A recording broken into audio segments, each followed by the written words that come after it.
देखिए, वो आदमी एक गिलास पानी लेता है और दीवार पर फेंक देता है।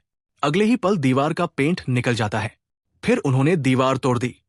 अंदर काफी पैसा था। उद्योगपति घबरा गया। उसने अभियोजक से बात करने को कहा। सबको पता था कि ये अभियोजक को रिश्वत थी। कोई आश्चर्य नहीं। उद्योगपति ने कहा कि $500,000 उसे मामले को ना बढ़ाने के लिए कहा, लेकिन आदमी पैसे से नहीं खरीदा जा सकता। उसने तुरंत मना कर दिया। अभियोजक ने खोज जारी रखी। उसे आंगन में रखे डिब्बों में कुछ अजीब लगा। उसने एक डिब्बा उठाया और देखा नीचे एक छिपा तहखाना था।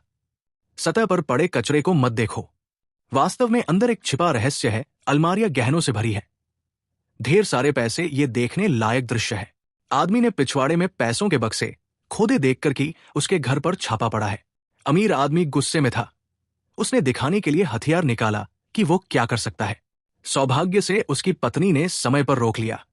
संघर्ष में बंदूक चल गई और छत पर लगी आश्चर्य से सोने की ईंटें झरने की तरह गिरी। वहां बहुत सारी थी। आदमी ने कुछ गोलियां चलाई। सोने की ईंटें तुरंत जमीन पर बिखर गई। उद्योगपति अब नहीं रुक सकता था। उसने वरिष्ठ अधिकारियों को बुलवाने को कहा ताकि वे तलाशी रोक सकें, लेकिन उसे नहीं लगा कि वे सुनेंगे।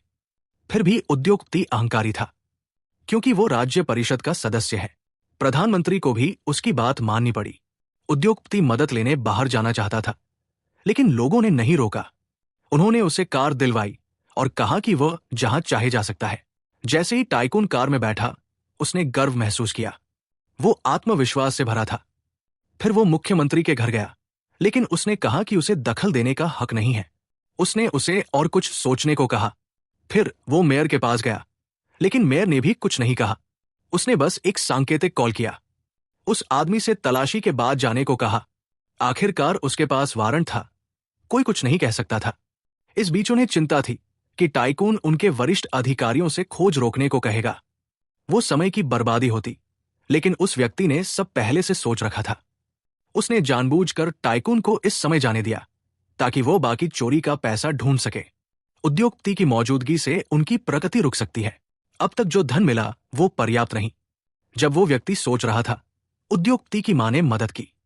बुजुर्ग ने कहा कि परिवार के पास इतनी इमारतें नहीं थी, लेकिन उद्योगपति ने कई स्तंभ और कुछ सीढ़ियां बनाई थी। आदमी ने यह सुना और तुरंत समझ गया।